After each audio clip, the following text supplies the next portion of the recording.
So we are going to talk about a little bit about happiness and facilities, but this is based on the fact that human being is a composite of Jeevan and body.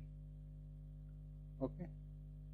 So Jeevan is the conscious entity and body is a physical chemical entity.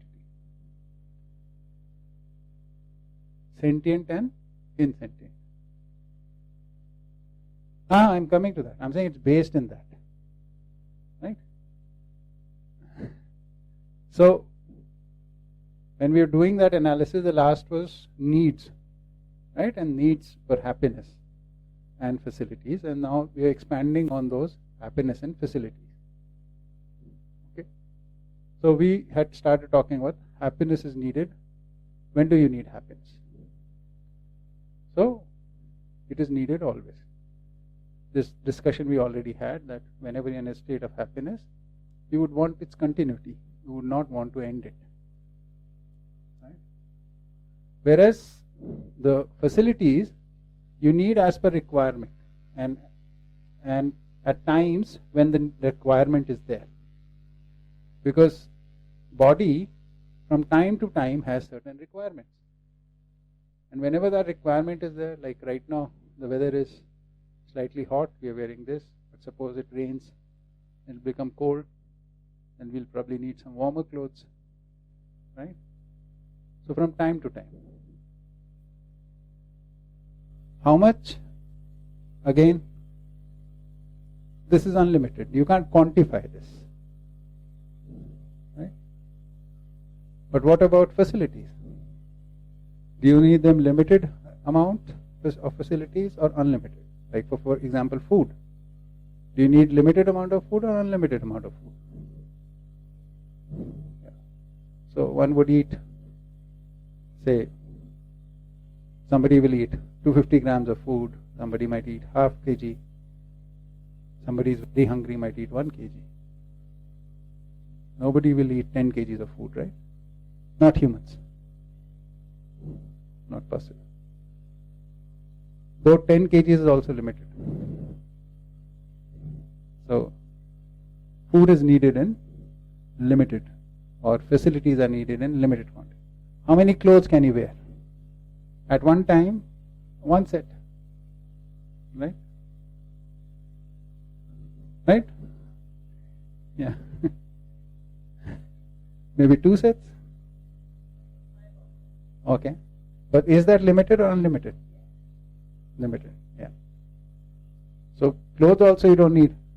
Interesting things about facilities is, the more you have, whatever facility you have for your body, just like body, you have to maintain the facility.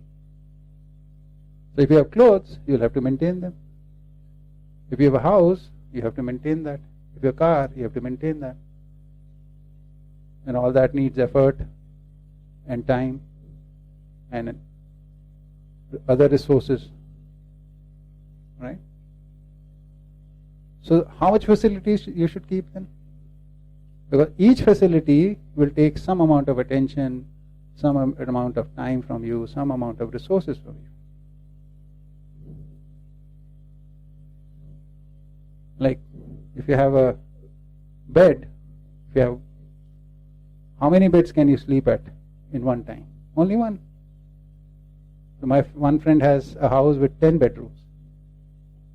So I suggested to him once, why don't you sleep in each bed in one single night, sleep in one bed, then go to the other one, then go to the other one, then go to the other one. What kind of sleep would that be? No sleep. So if you want a good sleep, you need one bed. Right? So facilities are needed in limited amount, and whatever you have to maintain. They need some energy, time, attention, money to maintain them. Okay? Source, where do they come from?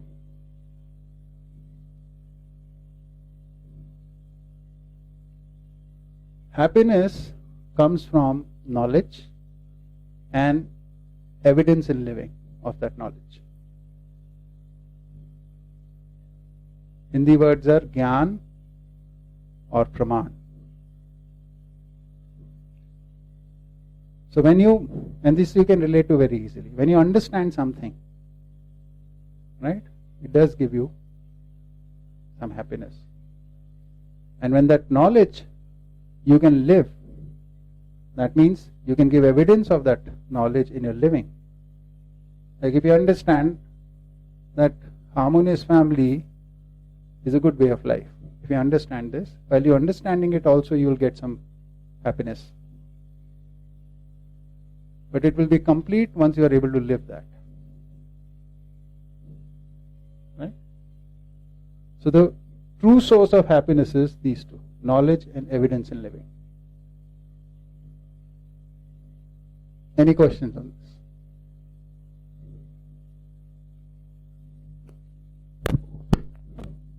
Sure, knowledge and evidence could lead to happiness if I am verifying something or a belief that I have or something, but reduction in happiness can also come through other means, right? So for example, if there was a tractor outside which was creating a lot of noise, or something that was making me anxious which had nothing to do with knowledge or evidence, that could also lead to a reduction in happiness.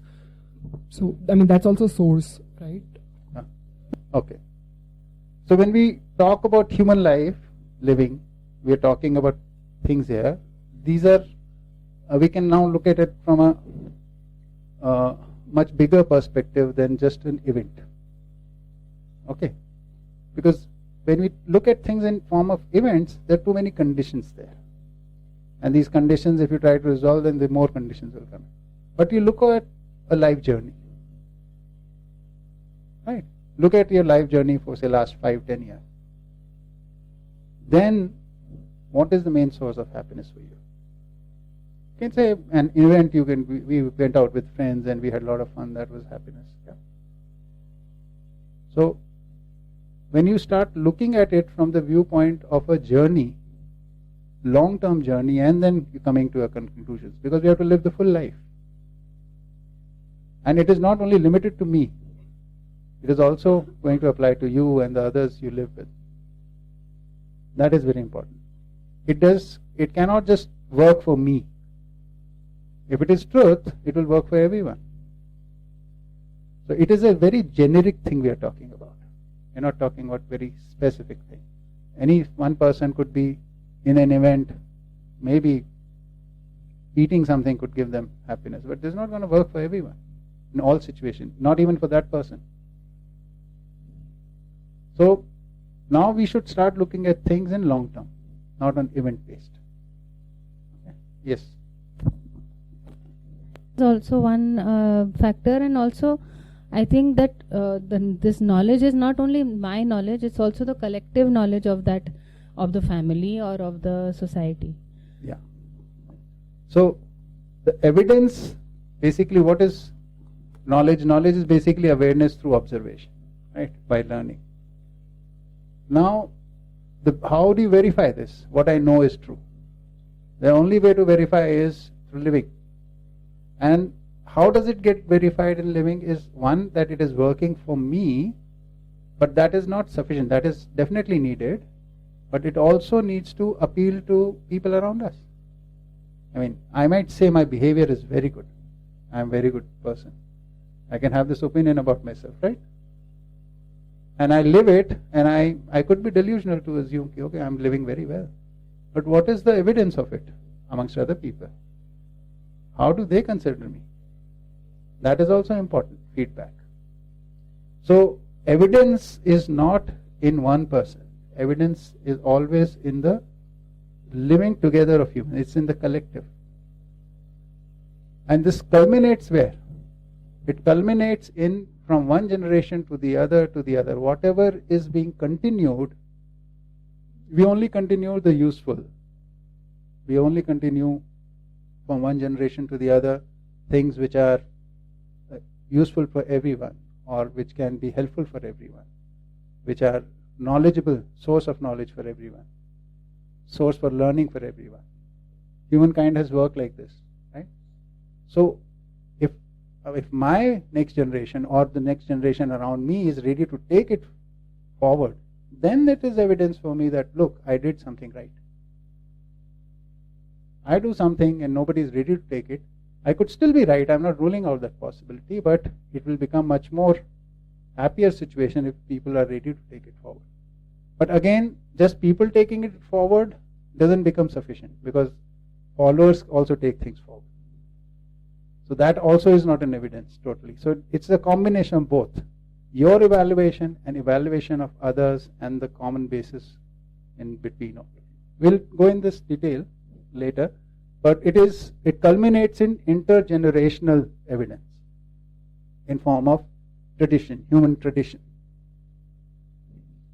So if you look at it, humans have been able to gather knowledge and evidence for a lot of physical domain things, like for food, for clothes, for shelter. We have been able to achieve so much, right? But how to live with each other, we are still struggling, just as we were struggling thousands of years back. Right? Yes? So the collective thing was one, and I was reminded of Rishi's example of in some years ago. You was talking about the old movies. There you would see that there would be what is the person who cuts the forest contractor? At that time was that this is a very respected work, and it's a very good work. But what was the evidence of it? I mean, over generations, there's no evidence that that work is the correct work to be done or will lead to happiness. So intergeneration, over generations, it's not proving. Yeah. There is no evidence of that being a good knowledge. Yeah. So what is underlying under this is also the fact that knowledge is of truth. These are the concepts which are there in a lot of philosophy, but it's also relevant in day-to-day life. Untruth can't be source of knowledge. Illusion cannot be source of knowledge. Falsehoods can't be source of knowledge. And if it is truth, it will be true for me, it will be true for you. Truth is universal. And it continues. So it is not limited in space or in time.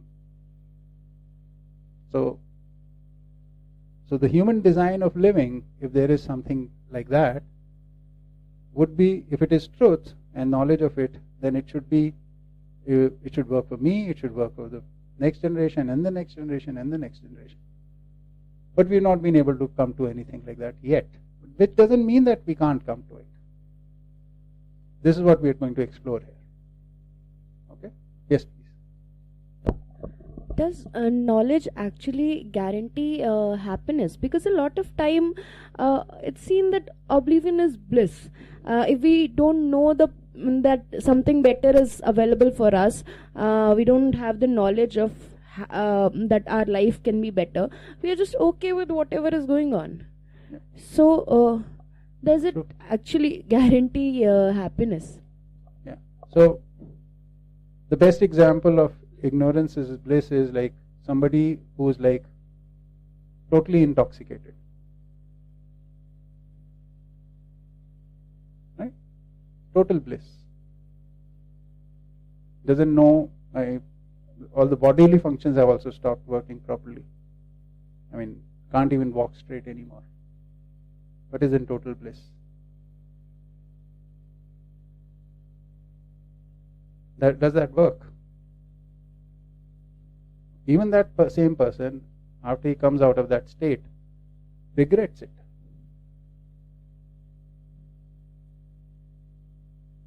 It's just language.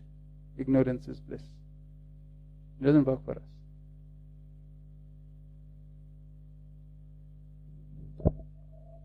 I think the issue was about evidence.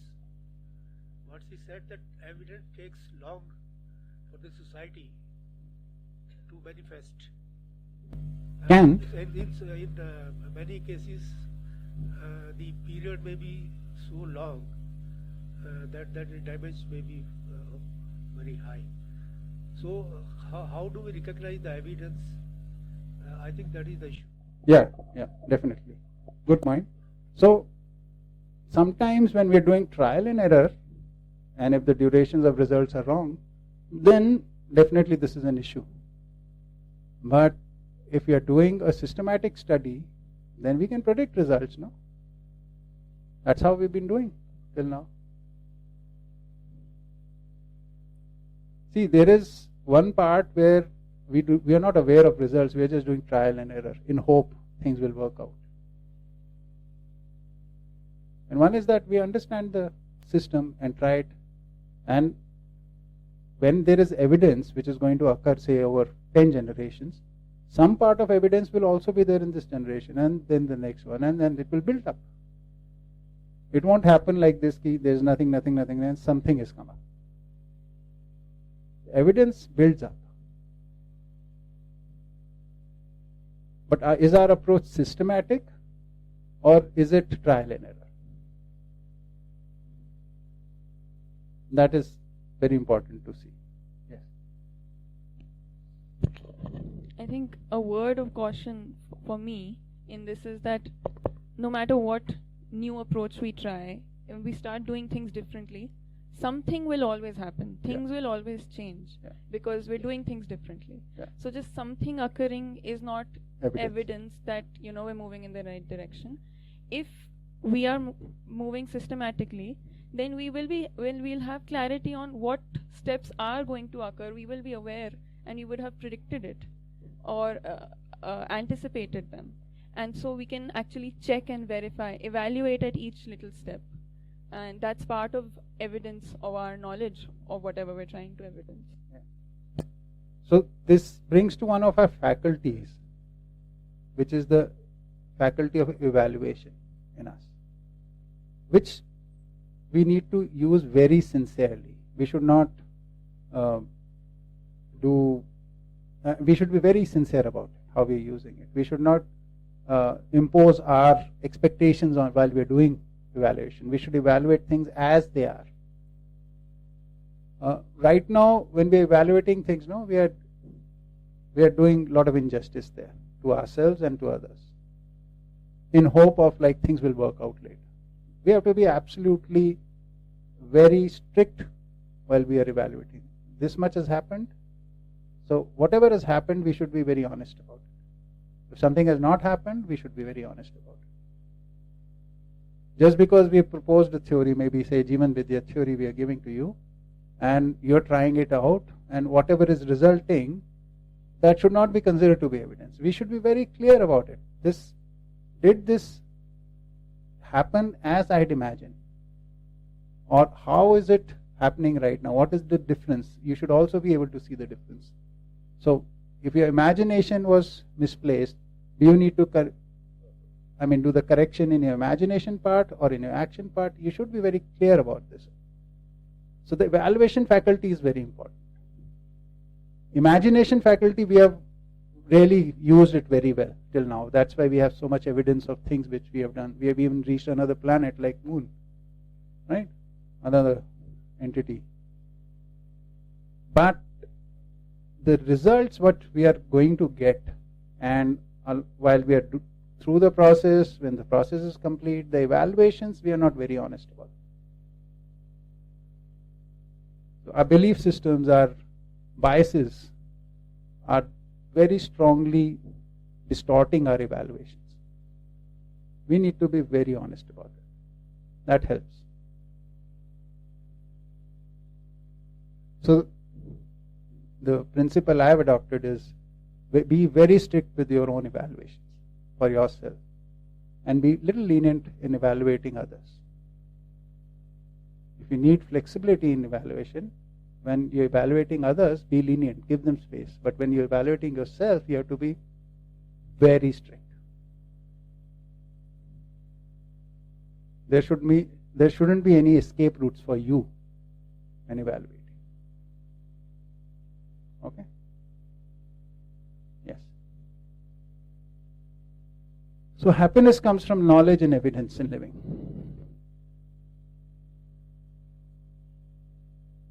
Knowledge is like harmony in relationships will give us happiness.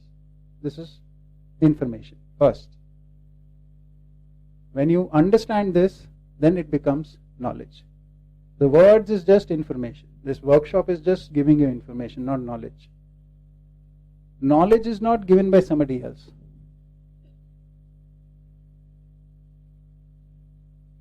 You create knowledge by understanding things within you. You are the source of knowledge, nobody else.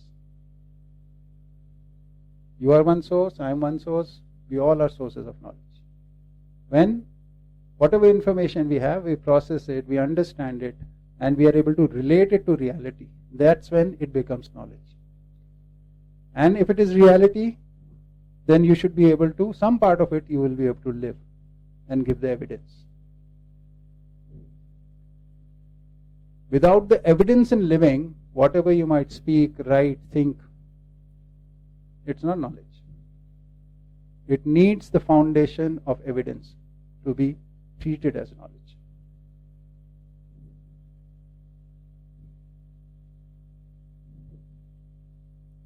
Hindi में बोलते हैं ना वो कथनी और करनी, walk the talk.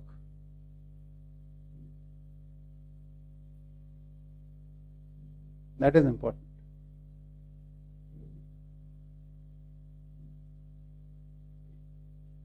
What about facilities? What's the source? Physical chemical objects. Food is a physical chemical object. Cloth is physical chemical object. Building.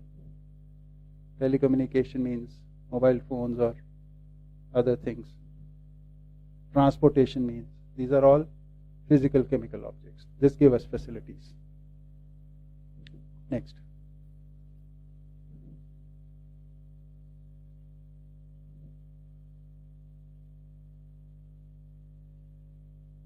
So, how do you get fulfilled?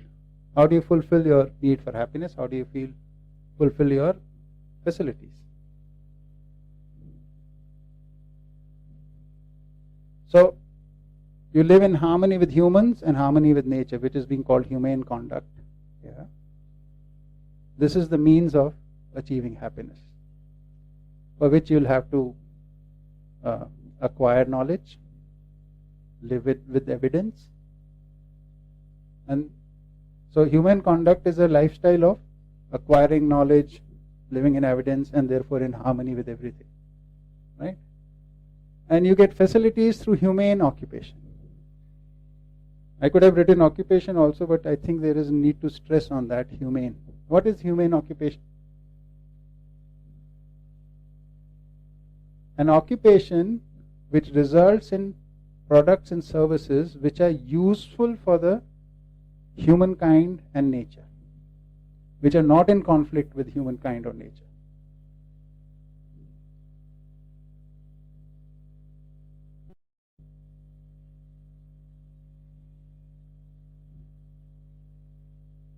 Right now, which is the biggest industry in the world?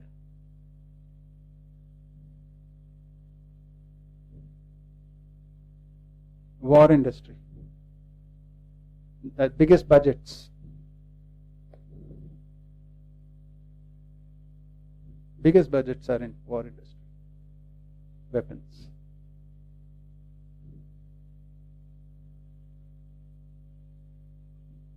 This doesn't come under humane occupation.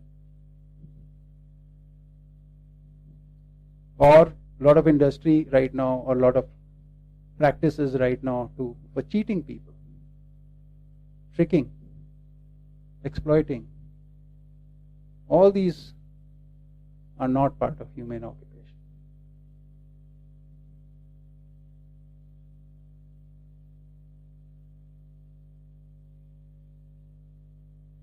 Which leaves us with very little to do, but more than enough. We can live a life in a humane occupation very easily. We'll talk about this when we talk about 4 aspects of human living, in which work is an important aspect. Then we will talk about this in detail. Yeah. Where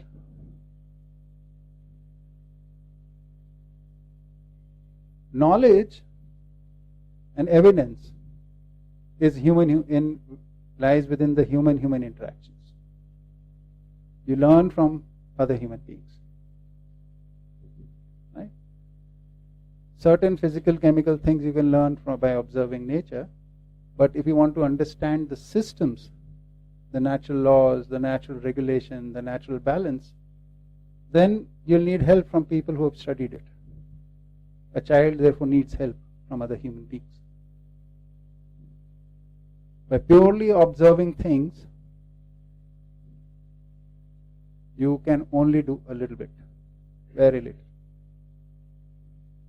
Suppose every person had to go through the journey without any help from other human beings.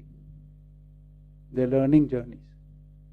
So they would have to discover each and everything that humankind has discovered till now. What is edible, what is not edible, what is safe, what is unsafe, how to cook food, how to move around, what are weather patterns. Imagine that. We already have so much of knowledge, learnings which are handed over to us by previous generations.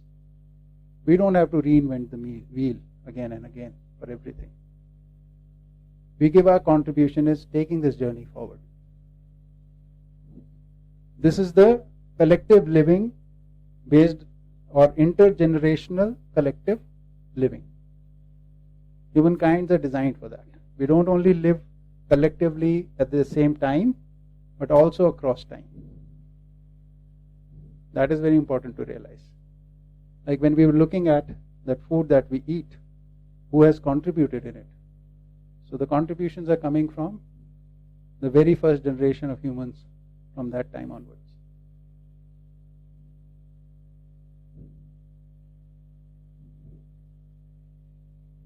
So if you have harmony here,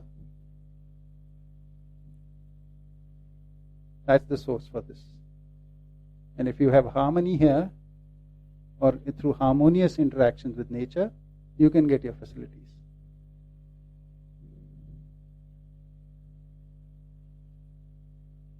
Because what you need is physical chemical objects which come from nature. You need knowledge evidence. This lies in the human domain.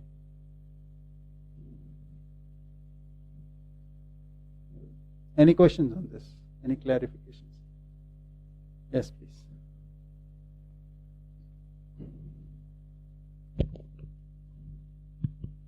Can't you also get happiness from human nature relationships? Like if you're sitting on a rock under a tree and you're observing the view and you feel happy, don't you also get happiness from human nature relationships? Yeah, you can, for a while.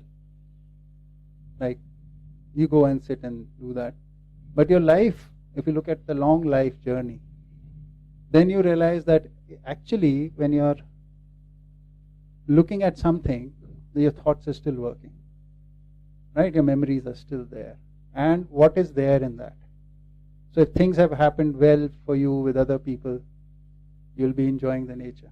If things haven't happened well for you, then either you get lost in the imagination at that moment, in which case when this feeling of being lost, when you come out of that, again all these issues will crop up.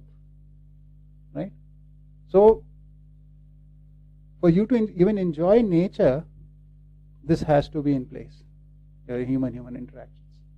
But it can be a balance, right, of human nature relationships and human relationships. Yeah. So what we are talking about here is the primary roles, which doesn't mean that other things can't happen. But the primary role, where are we going to get our resources from? We're going to get from physical, chemical resources from the nature itself. And our knowledge and our harmony in relationships from human domain. Yes. Pass the mic.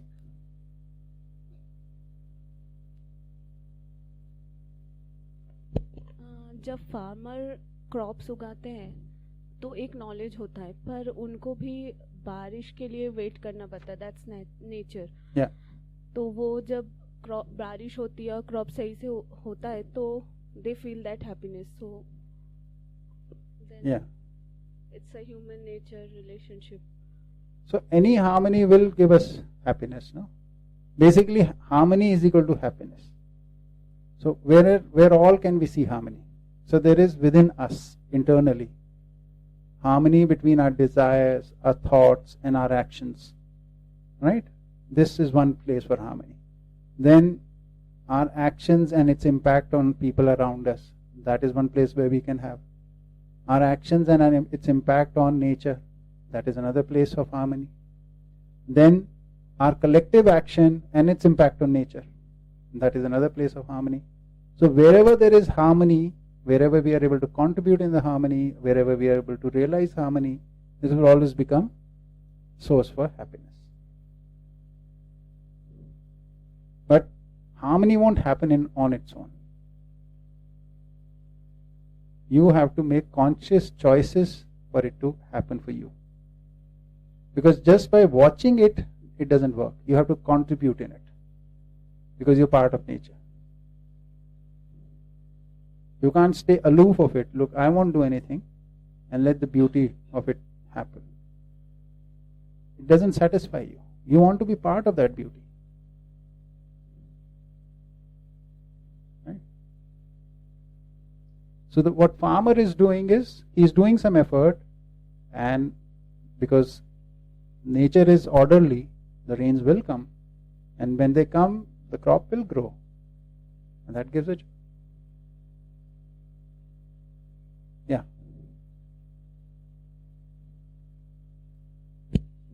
We can also look at it, if just to rephrase it, that through human harmony in human relationships, we have humane conduct, or that is humane conduct. And through humane conduct, we can pass on knowledge and also evidence it. Yes. And by doing that, the evidence of it is in lived harmony, which manifests in both human relationships as well as human nature relationships. And in fact, when we're not able to do that, we can end up destroying it. Yes. So in the long run, we won't even have that. Good point. What do you pass on? I mean, a lot of people, we've got some inheritance, right? And we will be giving some inheritance to our next generation. What is our inheritance as humans? Some land, some vehicles, buildings, some bank balance. Is that the inheritance we pass on?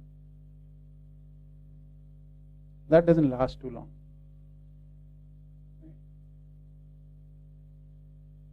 The inheritance is actually something to pass on is knowledge, learnings. Making people, our future generations, more knowledgeable and more responsible. We live knowledgeably and responsibly to a certain extent. Maybe the next generation can live in a better way, and the next even better, and the next even better. That's the way. So what we give to them as knowledge and responsible way of living, they add a little to it, they contribute to it, and they give to the next generation. That's the design. If you look in nature, this is happening in all the three orders. In the material order also this is happening. In the plant order it is happening, and even in the animal order it's happening. But there the inheritance is not knowledge and understanding. There what is being happening, the characteristics they give, the qualities. Like mango is an important chemical in nature. It is needed for balance. Similarly, say an apricot is important. Everything which is there in nature is useful for the balance, right?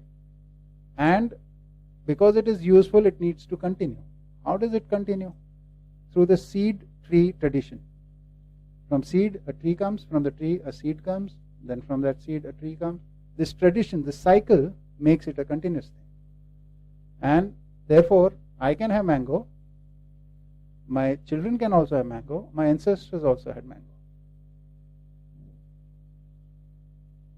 Right? Oxygen. Do we need oxygen? We all need oxygen. We are consuming oxygen, plants are consuming oxygen, animals are consuming oxygen, but oxygen is still there, 21% in the atmosphere.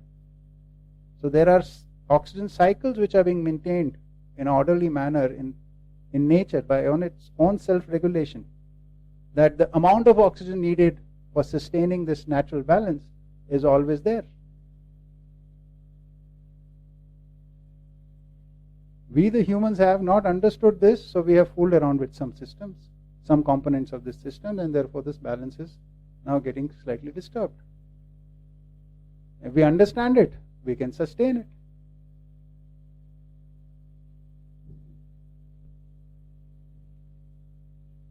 So this availability of oxygen started millions of years ago. Drinking water. Without water, life cannot sustain on this planet.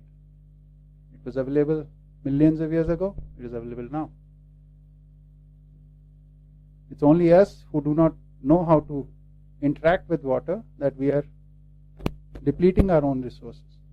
Not only we're depleting the resources for animals, for plant life, and everything. So the nature's way of continuing things is through cycles, in which the characteristics are carried forward from one generation to the other. That is the continuity which is there. That's why it's called order. Humans also have an order. We are knowledge order. We can, whatever humane characteristics we want to carry forward, can only be carried forward through tradition of knowledge and evidence. Okay. Type. Oh, sorry. So I was also thinking that this happiness can be there in the human nature relationship. Like, for example, I have the knowledge, information, and the knowledge that we have to conserve our resources, and we have to conserve water. And in my lifestyle also, I conserve water. I wash my plate in less water, and I don't waste the water. So while the knowledge also gives me happiness, and the living of it, and the evidence of in my life, that also gives me happiness. Fine. But that's the primary happiness, na? If I'm not getting along with people in my family or my friend circle, then even if I conserve water, some kida will be there which says, with some dissatisfaction will be there at the background. So only human nature relation, being knowledgeable and showing the evidence in human nature relationship may not be enough for complete all unlimited happiness. And another simpler fact in continuation of this is, I alone can't conserve water. I can't do it alone. We all can do it together. So an individual has to contribute, but we all have to contribute into this. I can live perfectly, but if others are not contributing, my effort will be lost. I mean, if you look at the traditional communities living in India, they more or less are aligned with the natural cycles. But our urban communities are creating so much pollution that their thousands of years of efforts are lost. We can't do this alone. Our fate, our destiny is together. We are together. We have to realize this. For good or bad, we are together in this. So we can either address the issue or we can be in bliss.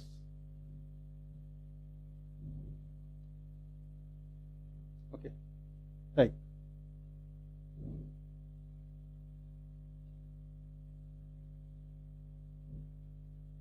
This knowledge, evidence, this is all non-material things.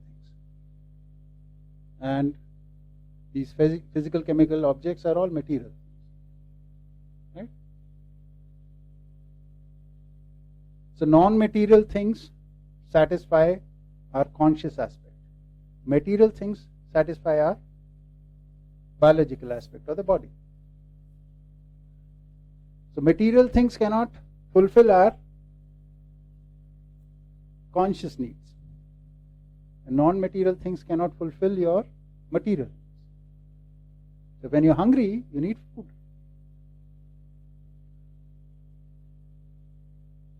Right?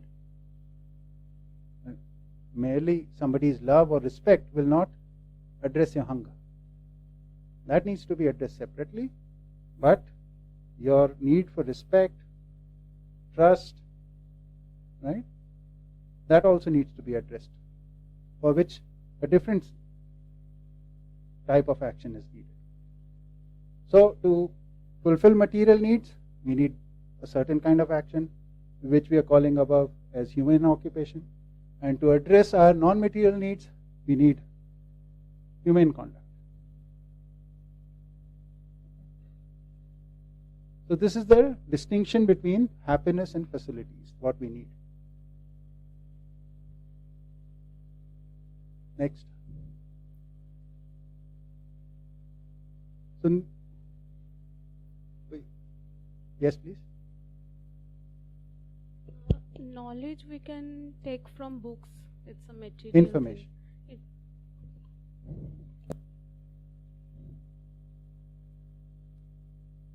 When you understand the principles behind the information. See, I'll bring a very important concept here. What is a study or what is knowledge, right? We've talked about that it will come from one person to the other, suppose.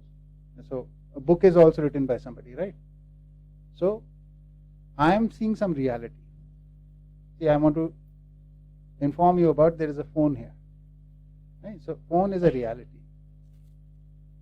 To communicate this reality, language is my tool. Right? I speak the language through my body. I observe this through my conscious. I identify it. Then using the language as a tool, I say something which you hear again through your body, and your conscious interprets that language.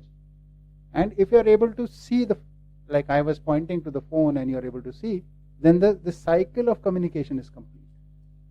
Reality, identification, language, identification, reality. This is communication. Now this is about a physical object. What about abstract things? Something like respect. So first of all, we must start realizing that respect, trust, these are also realities, because they are part of life. That's why we are able to identify the difference between respect and disrespect. If it was unreal, we won't be able to do so. Right? So similarly, like I'm trying to tell you about Jeevan and body and happiness and this.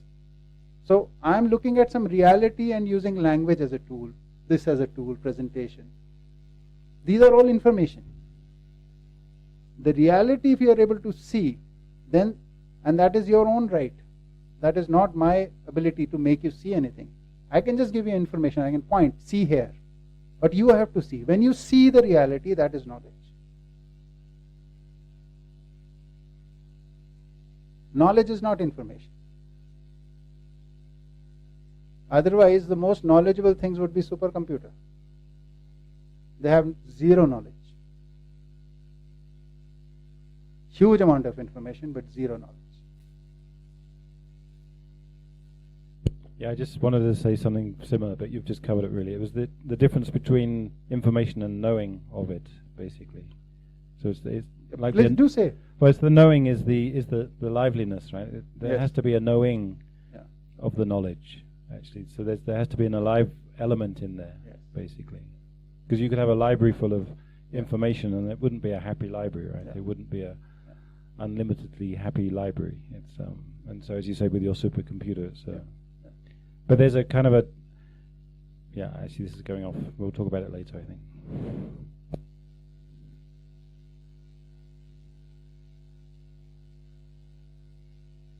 And because this knowledge is so fundamental to us, that's why we are in knowledge order.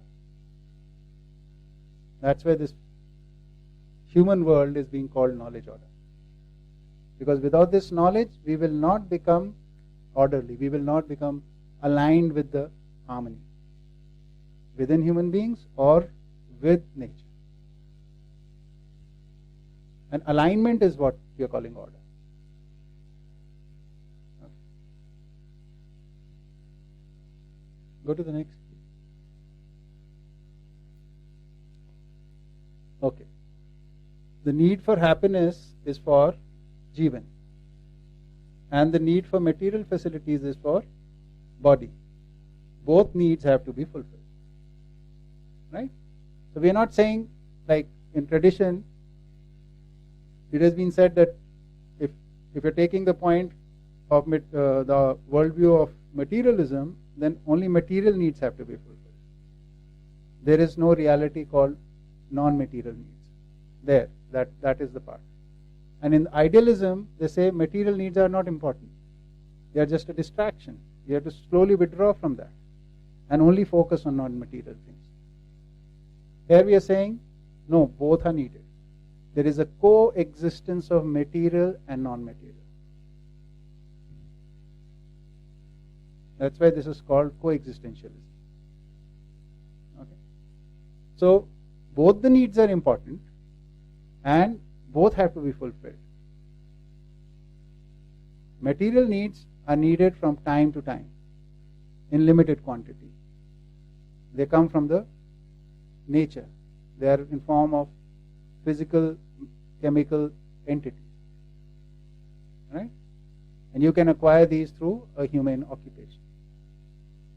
Whereas non-material needs, they lie in the human domain. In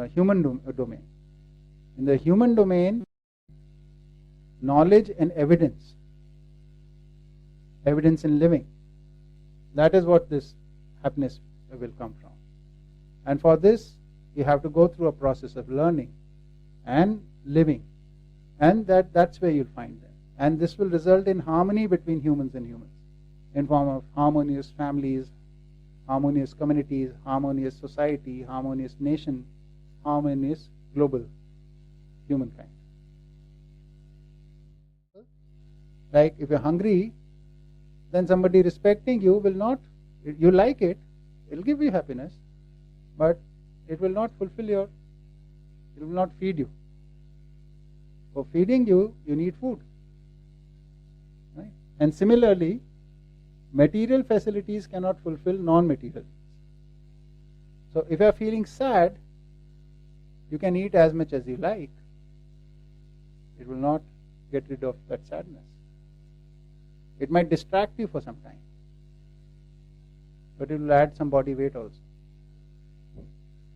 which will again make you sad. Huh? Yeah. So a lot of health issues are coming out because of this. We are trying to fulfill our non-material needs through materials.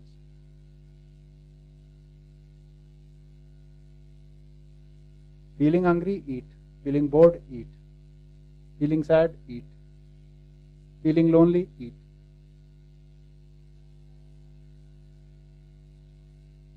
Similarly, shop.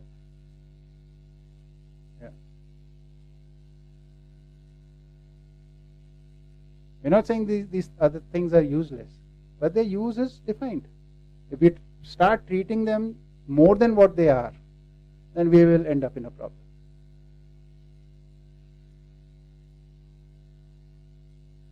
Yeah. Reading a book is good,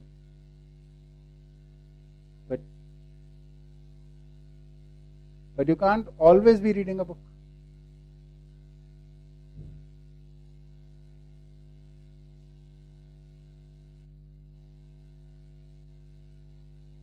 See, if we take a conscious decision that I want to understand this book, then read it, that's one approach. Merely reading it is another approach.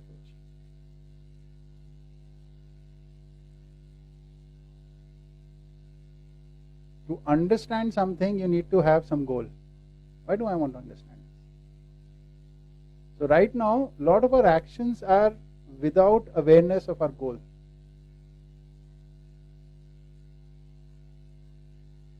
Then when we form goals, they are very individualistic,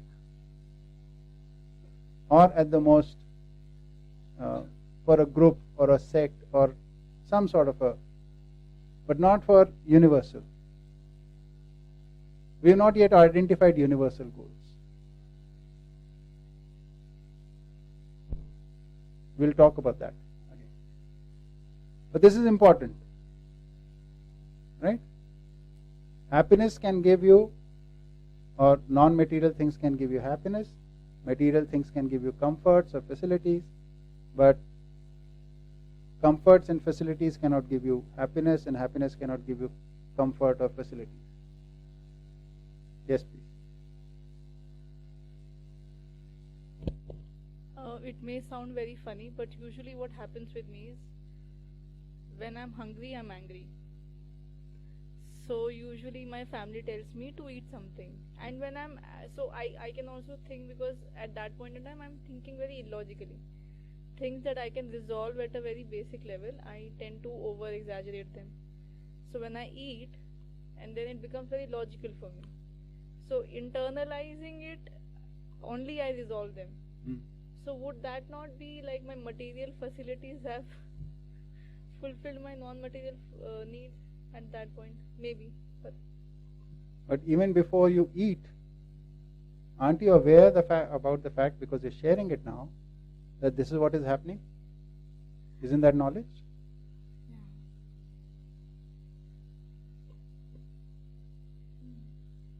So you're using knowledge and giving evidence.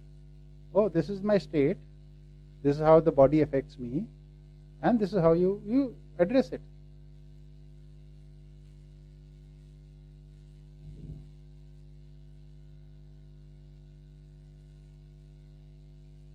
There is a very prevalent statement which is used. It is in Hindi, which basically says, I'll translate it, what you eat is what you become. You are what you eat, or jaisa an vaisa man. This kind of language is used. So, which basically means, if you're in, the concept is like everything that you eat has an effect on your hormones, and your hormones determine the state of your mind, and therefore that impact can be seen. So if you eat something which agitates you, intoxicates you, then your actions will be according. Right? That's the logic behind it. But if you think of it carefully, then you realize what you're going to eat, put in your mouth, is your own decision. So I want to eat intoxicating thing, I want to eat something which will agitate me, is my own decision. So the decision is first. So the statement in Hindi then becomes, jaisa man vaisa an. So you eat according to your level of awareness.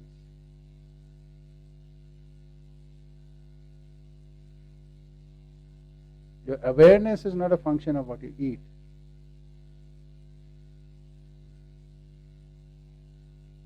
Yes, please. Mic, pass the mic.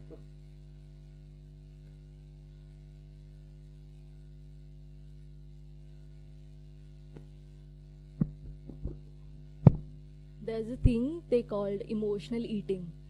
Like when we are feeling certain emotions, we tend to eat certain kind of food. And once we notice the pattern, we will understand that when I'm angry, I have coffee, or when I'm sad, I go towards coffee. When I'm happy, I tend to eat pizza or burgers. So there's always a pattern. Like if we observe in ourselves, we will understand that certain emotions triggers our need to eat something, which is not necessarily healthy, but it is kind of programmed, it is kind of conditioned, and we are functioning from that conditioning. So it is not a conscious choice, but it is a subconscious choice. Yeah, it is conditioning. We have associated this because we are humans are creatures of habits. Our living is through habits. So our likes and dislikes are also our habits. Right? Nothing more to it. except for that we are habituated in something, that's what we like. Right. Yeah. I would add to that though, that at times if we're not able to identify whether, say, we're feeling sick or tired or actually sad, we can even misplace it the other way around. Where we're not actually sad, we're tired, or we're low on sugar. And so then if we eat something sweet, we start feeling better. And it was the other roundabout misplacement. Yeah, that also is happening. Okay. So any questions on this? Any clarifications? So the message from this is, you have two kinds of needs. One are material needs, one are non-material needs. For material needs, you need specific things from time to time in certain quantity. Non-material needs are different need, and you need something else. Both can be sourced from different areas. For both, you need to do some definite action.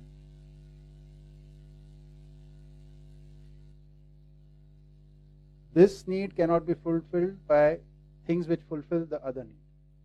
So materials cannot fulfill your non-material needs, and the non-material things cannot fulfill your material. Yes. So theoretically, like, I am able to understand it, and I'm able to differentiate between the two. Just like, but if I have to think about, like, just practically that, say, often I have a tendency to miss breakfast because I wake up like, just like, if my office starts at 9, I'll wake up at like 8:50, and I'll just like go to the bathroom, and then I'll just like sit on my laptop, and my first meal would be my lunch, and often like before lunch I start feeling very like this, like, tired and things, and obviously that's because of, like, I haven't eaten a meal since morning. But this happens more on the days when I have like an important presentation or like a submission or something. So so there's like a lot of anxiety also. So even, and on those days I'm not even able to sleep that well, or so anyway, like, there is time when I can have breakfast, but I don't feel like having breakfast. So like, even though conceptually they might be different, and but actions are very close to each other. It's just so hard to say that if I am feeling like this right now, is it because of my anxiety, which is more of a Jeevan problem, or is it because of I haven't had food, which is more of a body problem? So you can work on this and rule this out very easily, no? Say for a week you can try one thing. Suppose, let's assume it is anxiety. I try to address the anxiety and rule it out. If it doesn't work, then say, let's assume it's I've not eaten, that is the reason. So then you can understand yourself better. See, and if it is a repeated pattern, the question should be, why am I repeating this? Why is this? Because you can see this, you are able to even express that this is happening. And we all have gone through this. You're not alone in this, but there are some repeated habits that we do. And there, what I was talking about earlier was, we are not being sincere in evaluation of ourselves. So somewhere or the other, the sincerity is a form of discipline. And because by habit, we are indisciplined right now. So that indiscipline takes over. Even though we can see the consequences, we say, because this free will or freedom of action, I've chosen this. This is my way. That thing which Sid was talking the other day, that the freedom versus structure. This becomes, that conflict is there again. Because we have not yet been able to place the structure and this freedom in ourselves. We want the fruits of the structure, but we want it through freedom. Whereas freedom will give us some results and structures will give us. There is a harmony in between them. There is a balance between them, which we need to understand. The actual problem lies there. And because this is a very common problem, I'm able to tell. So I just want to share something. So I mean, I recently graduated college, and I could see that as the exam weeks starts, people, because there's a lot of academic stress, people need to perform, they need to get a job, and so on and so forth. People start binge eating a lot, salt, sugar, and so on and so forth, and that immediately sort of lowers your cortisol levels and so on, for sure. But it also causes anxiety because you're so accustomed to eating high salt and sugar that you just start getting very restless if you don't get it at those intervals. My point being that I didn't know that when I entered college. I didn't know of this, that okay, psychological factors can also cause me to feel hungry, whereas I'm not really hungry, and so on and so forth. So I just wanted to acknowledge that, and I don't think that a lot of people still know this. So basically what I want to acknowledge is there's this inequality in knowledge also, that you can start fulfilling your non-material needs, which is basically to handle stress and so on and so forth, through feeding yourself more and so on. So, and I don't think a lot of people know this. Even it took me 5 semesters to understand, okay, this is a problem in a lot of people and in myself also. And yeah, I mean, that inequality in knowledge can just, I don't know, cause a lot of problems. So yeah. Yes, please.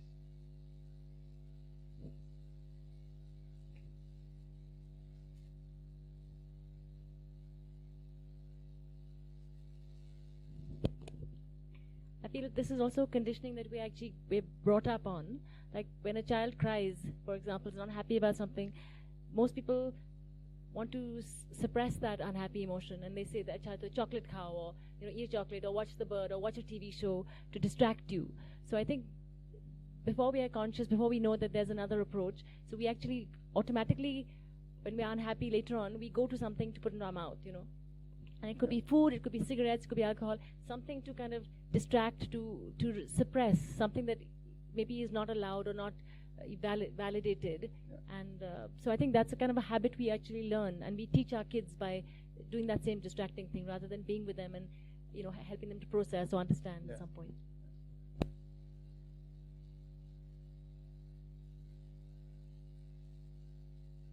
This conditioning is happening since childhood. Yeah, this is a very right example. Like the child is crying because it's hungry, we feed it. When it's crying because it's not getting attention, we again feed it.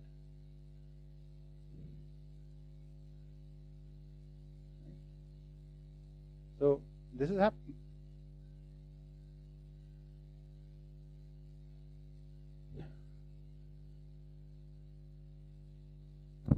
There was one example of I have a niece, and she used to live in Noida, and the mother is working. So she noticed. I mean, she was talking to us, and she noticed, and she said that the height of boredom is when you open the refrigerator and you can find nothing to eat. So she was able to identify that boredom is different, hunger is different. The food in the refrigerator is just not going to fulfill the boredom. It was one of those moments when she realized that. Okay. Shall we move ahead? Any more clarification questions on this? Yeah, please. Pass the mic. Pink mic, Devi. Pass me. That works better.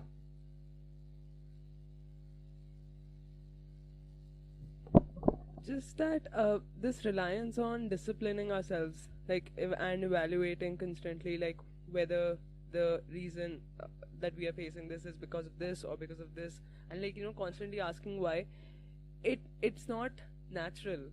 It is a very so I mean, I just feel like if it is not natural, like you said, Jeevan Vidya would lead us to the natural order. Yeah.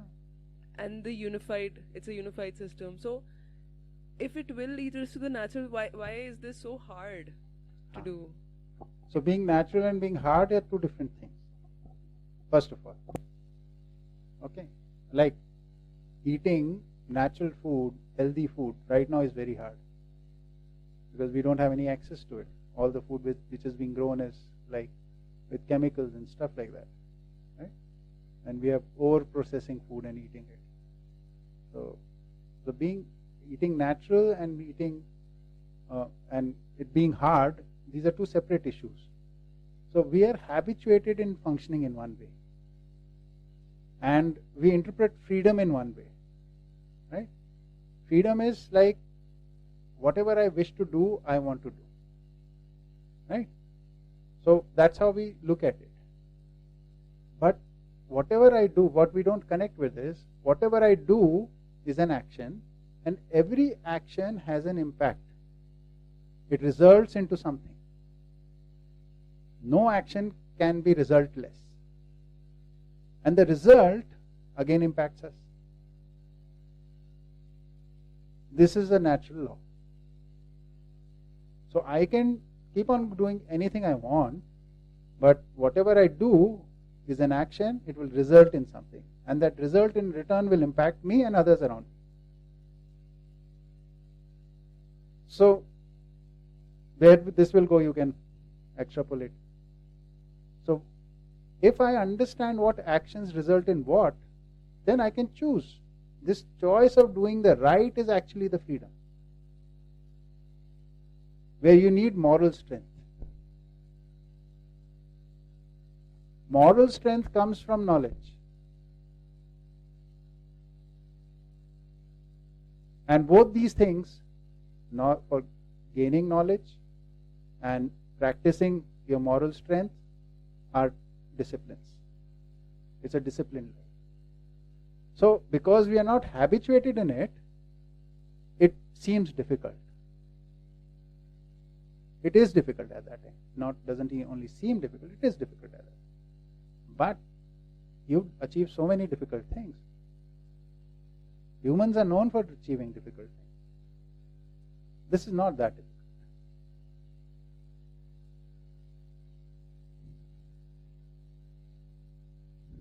Anything? Yes.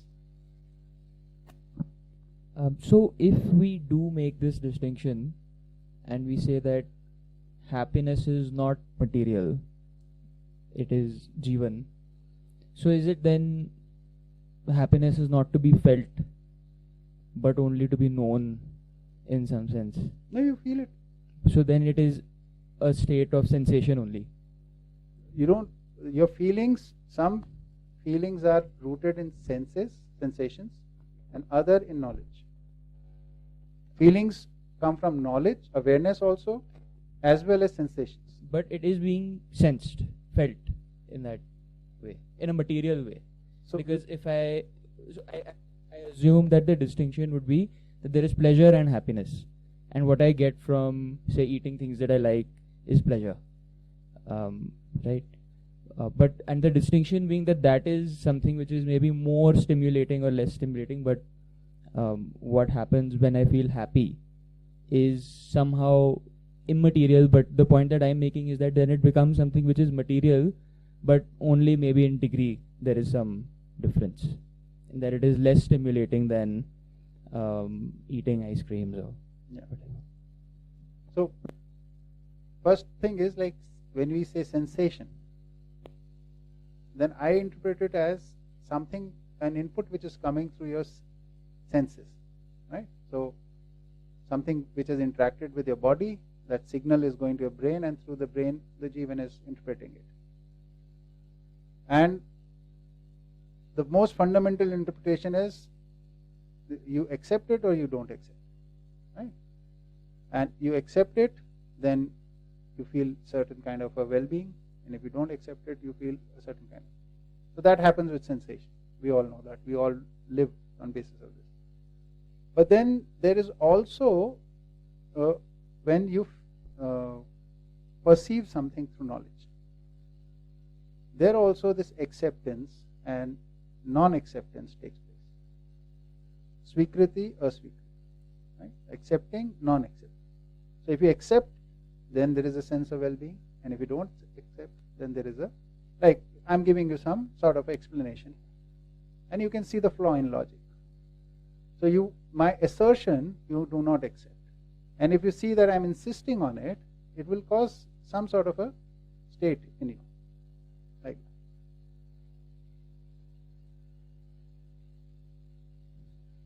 Okay, move. Next.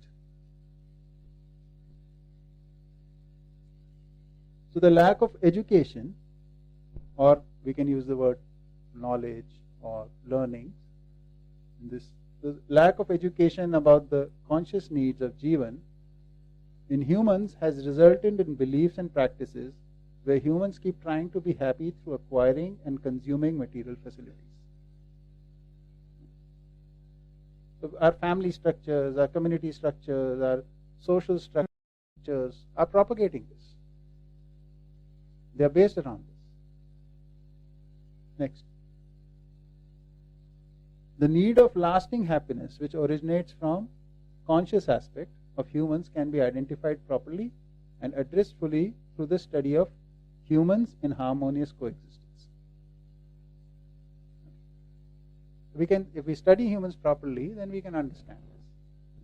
We are just scratching the surface right now, little bit, but we can study this deep. Yeah.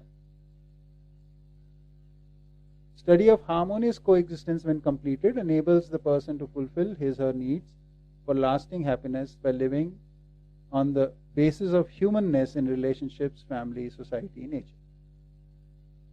So this living on basis of knowledge for the purpose of alignment, this is being called humaneness, humaneness, I think.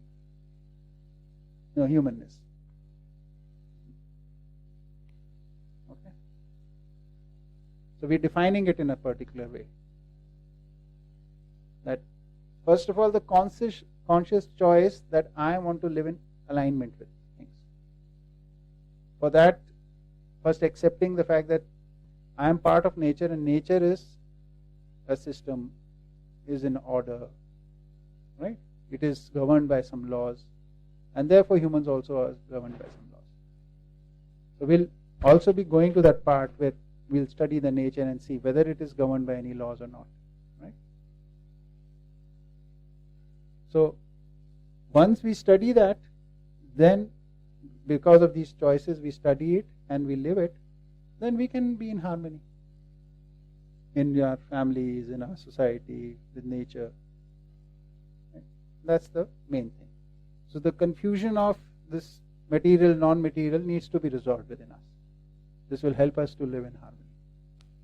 This is one of the fundamental issues. So this is an answer to the question, what I am. I am a human being. I am Jeevan in body. My needs are material and non-material. And material needs need to be addressed. Non-material needs need to be addressed.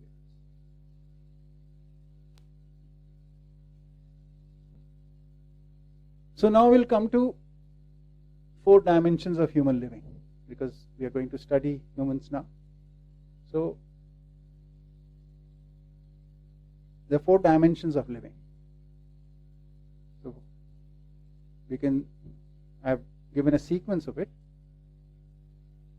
work, behavior, intellect, and spiritual.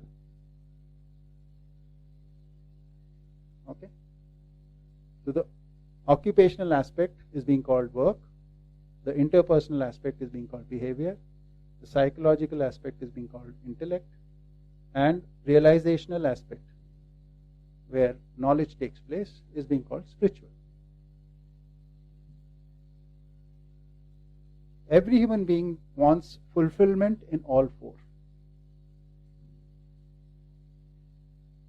If we are not fulfilled in all 4 aspects, we always keep feeling this is not complete.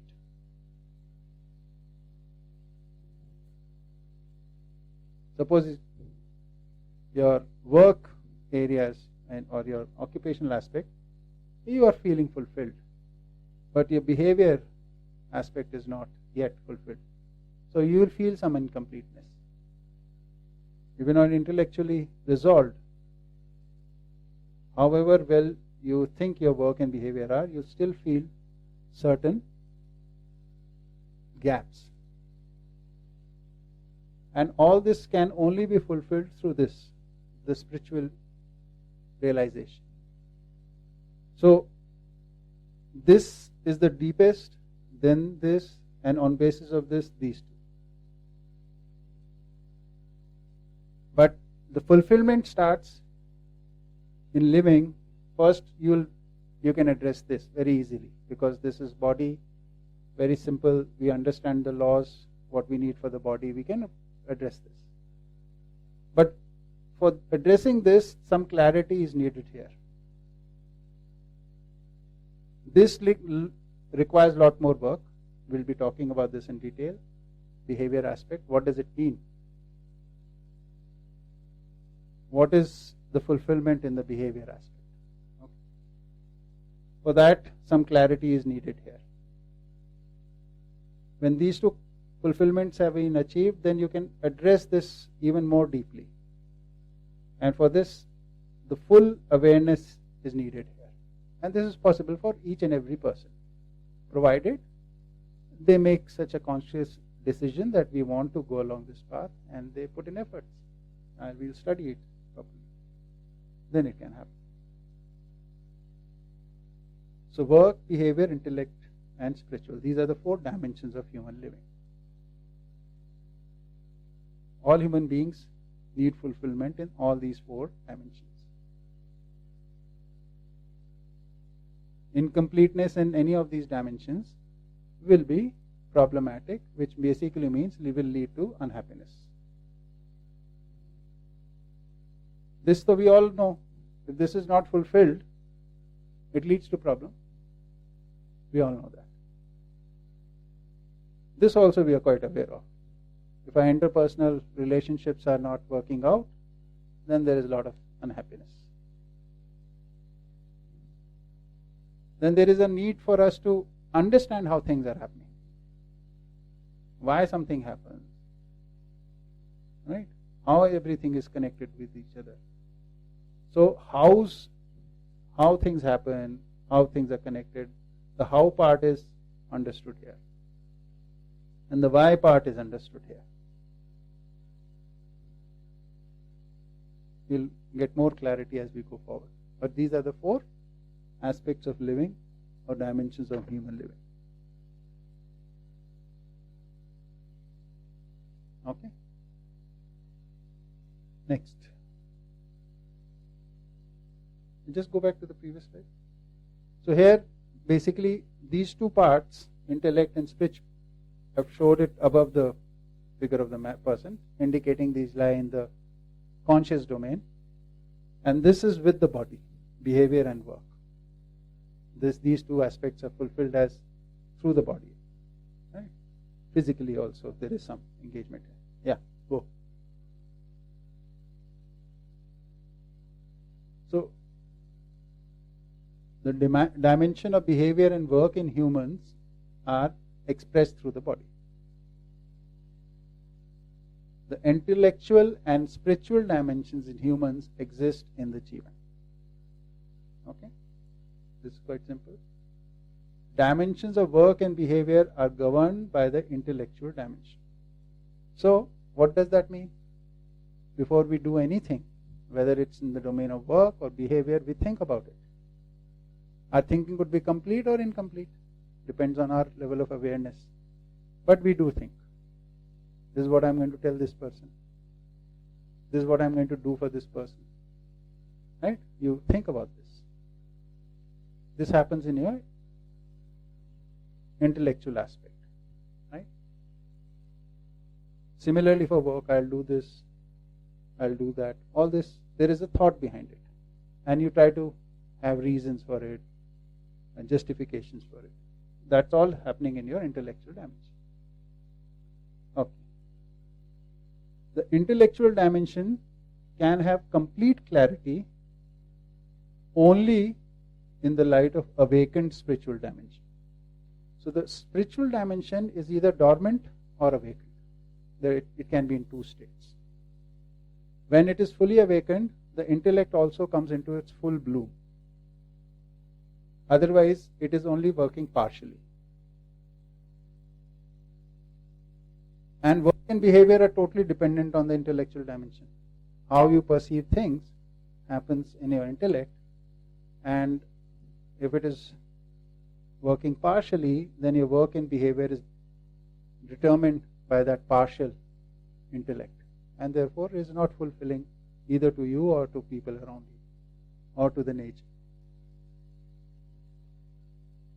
So the real thing becomes then spiritual realization, which will fulfill your intellectual aspect, and therefore which will enable you to live with harmonious interactions in your work and in your behavior. That's the full message of this thing. Awakening of one's spiritual dimension is possible through dedicated study of coexistence. So the tool for awakening is study. And as I have earlier said, study is a systematic process. It's a discipline.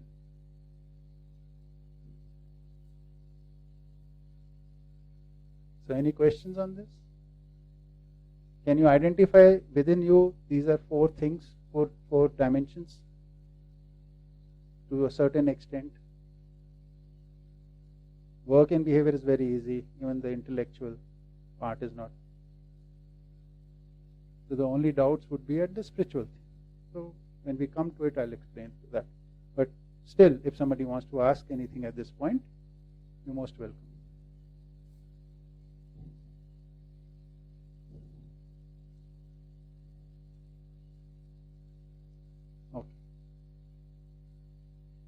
Okay, next. So to understand these four aspects, how they work, we'll explore these two powers that we have as human beings. One is the power of imagination, and the other is the power of action. Right? The power of willful action, or popular terminology, it is called free will. Right? So, but I prefer this language to it. Power of imagination and power of willful action. Right? Naming, just because there is a decision involved here. Willfulness is associated with that. Right? So when I say every human being has it, that means you also have it. So do you have the power of imagination? You must check. Daniel, do you have power of imagination? Okay. And power of willful action? Good. So what we mean by willful action is we act according to our decisions. I decide I will do this, that is also a willful action, and I decide I don't want to do this, that is also a willful action. Okay? So we think about it, make a decision, and do accordingly. That's a willful action. But sometimes you also make unwillful actions because, like, you do it without thinking and then you regret doing it because you've done rashly or without thinking beforehand. Yeah. But did you make any choice of doing it? It might not be based on some thought, but you still did make a choice, right? Probably. Yeah. So yeah, I have willful action, but I also have unwillful action. Yes. Okay. Circumstances sometimes force you to do something. Yeah. Okay. But you do have power of willful action also, right? Good. So these are the two powers. To understand this, we'll go to a diagram. Okay. How much time is there? 10 minutes. So, okay. So I'm trying to represent this bubble like power of imagination, which lies in our conscious aspect, right? And the power of willful action we enact through our body. Any action we do it as a conscious plus body, like as a full human being, right? So, next. This power of imagination lies in the virtual world, in our intellect. It's a virtual world. It's a world which we create in our imagination. It is based on certain inputs from the real world, but we make the full picture by using our own logic, our own reasoning, which might be rooted in reality or might not be rooted in reality. So that's what I'm calling virtual world, where imagined or assumed laws, regulation and balance are functional. I'll explain what I mean by this. And the action which we do takes place in the real world. Right? Any action I do, it happens in the real world. But before the action, I'm imagining this action, I'll do this and this will happen. This I imagine through my power of imagination. This is in the conscious aspect. And the real world is governed by natural laws, natural regulation and natural balance. Right? Everything happening in the world is governed by natural laws. Like this will fall, governed by a natural law. Right? This is in the real world. But in the conscious part, or the what you call the virtual world, I can imagine I'll leave this and it will keep floating. Can I imagine that? Can you imagine that? So what happens? In my imagination it's still here, but in the real world, the real laws operate on it. In the imagination, the law which I think will operate, operates there. So there is a gap in our intellect and in the real world. Our imagination works according to what we think is the principles governing the world. And what happens is what is real. Right? So we can imagine, I will shout at this person and then this person will understand. I can imagine that, and I can also do it. Then I see the result. This person didn't understand anything. In fact, this person became angry with me, stopped talking to me. Right? So, but I did imagine that. So our imagination is based on our half-baked knowledge of things. Why half-baked? Because we have only taken some sensory inputs and that also not very carefully.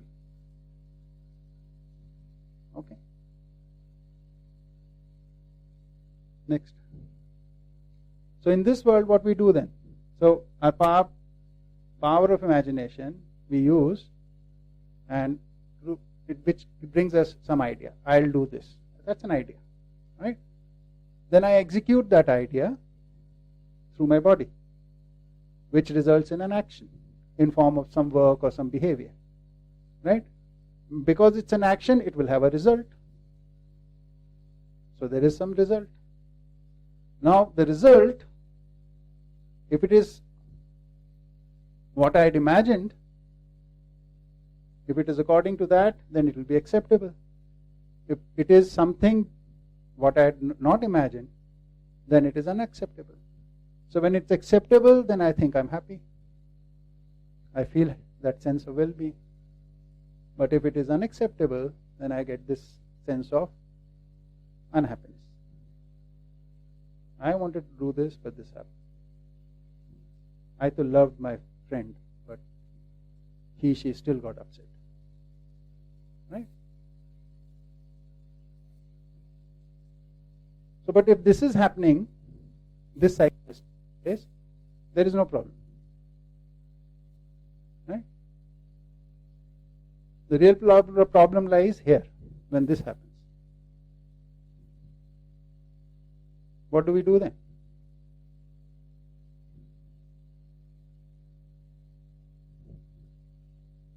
When things don't go the way we thought they will go, what do we do? What is our evaluation? We do evaluation. So the first knee-jerk reaction is, maybe I didn't do it correctly. There was a problem in execution, implementation problem. So we try to fix those first. But maybe some iterations later we realize, oh, problem doesn't lie here. Problem might lie here. This idea itself might not be right.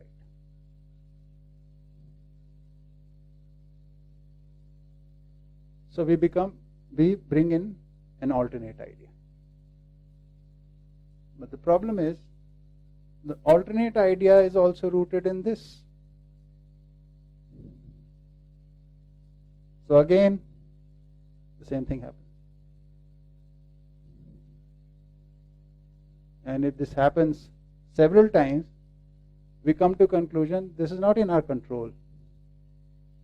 Nothing can be done about it. So, if this is happening, distract yourself. Go out for a drive.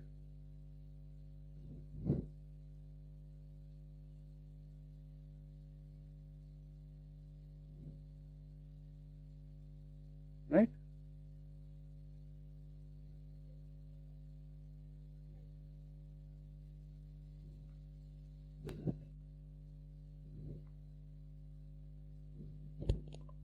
If the result is quantifiable and the result what I expected is better than what I expected, then I'm happy. Yeah, then this is happening, no? See, that's why acceptable result is written. So that is acceptable to you. Better than you imagined. So then if it is okay, when it is unacceptable, we change the idea or we go for a drive. Yeah.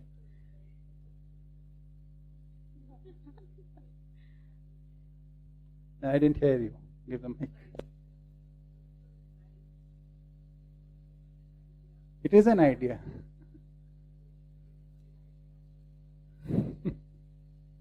Yeah. Maybe it's working. That's why we have so many roads and so many vehicles.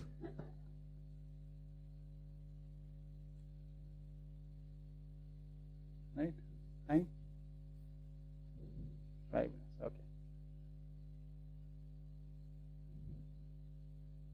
I think I won't go beyond this right now. There is more to it. We'll do this in the afternoon session. But any questions or any clarifications on this up till now?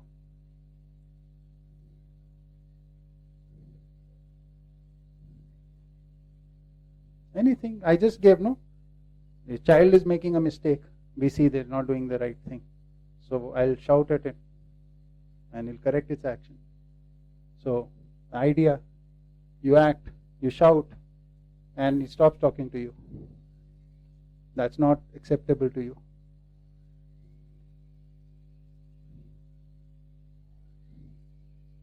And it doesn't stop the child from doing the same mistake again later. Yeah. I have a question. So I was thinking about this power of willful action. My question is, does everyone have an equal amount of power of willful action? Like for example, if someone is, let's say, more courageous, or they have a very huge vocabulary such that they understand the world better, that person might have a higher power of willful action than someone who's, let's say, less courageous, or someone who does not have that much education or not that rich vocabulary or something. So what I want to ask is, I think that there are some degrees of power of willful action, but yeah, I mean, is that true or not? Okay, very good question. So there are 2-3 important things in this. First is, potentially it's equal. As a potential, it is the same. Okay, but in usage, it seems it is different, right? Which is what you are asking, right? Why is it different? Because in humans, our beliefs are our environment. How we see the circumstances is a belief. Like if we are sitting here and we think everybody is friendly, our behavior will be in a certain manner. And my usage of my power of action would be in a certain way. But if I would say nobody cares for me in this room, then my usage of this action would be different. Both are beliefs. I have not actually yet studied this and read the situation well, right?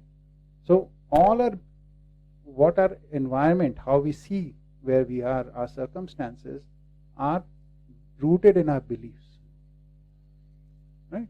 So because believing is one of our faculties, very important faculties, it's needed. But it is not believing when associated with knowing and believing. That is one way of looking at things. There you become a lot more freer, and therefore your power of willful action comes to full bloom. But if it is only believing without knowing, then you get limited. So those are the kind of things, if you see the variation as based on that. Like if we look at various communities where these communities are rooted in beliefs and not in knowing, then you see that they only limit actions in a certain way. But potentially they can live in a full manner. Just a slight follow-up. So, I mean, there are certain groups amongst our own societies that we know are, systematically discriminated against. For example, if you take women, or if you take people belonging to lower castes, or so on and so forth, they are discriminated against, and they know that if they just follow, like, I don't know, go after what they desire or something, they will face the consequences, right? Because the world is very unequal for them. Yeah. So, I mean, where do we start thinking there then? Like, they might have the same potential as someone else or someone who's more privileged, but yeah. So their belief system, see, the usage of this power of willful action comes from the confidence we have. And the confidence comes from the fact how we see our circumstances. So because the circumstances are oppressive, so that you do have less confidence in doing things on your own. You would rather follow somebody in authority, follow their actions. So, but it's not acceptable to you. You're inside, something is happening within you, right? And which is painful and also depressing and everything. All those things are happening. So, and now the next part is, how do we reach them, right? How do they realize their freedom? So the people like you and I are privileged. At least we should become free. Then we can become source of inspiration for the unprivileged ones. We cannot preach what we don't live. We cannot teach what we don't live ourselves. So this is all, knowledge has traditionally been like this. It is empowering. It is meant to empower everybody. Right now it has been hijacked by profiteering. That is the problem. So we have to realize that part and address it. We are the first person who has to become free, come to our full potential. Then only we can help others coming to the full potential. You can't give something which you don't have. Okay? For the time being, let's meet at 3 o'clock. Let's have lunch. Let's digest this and the lunch. Thank you.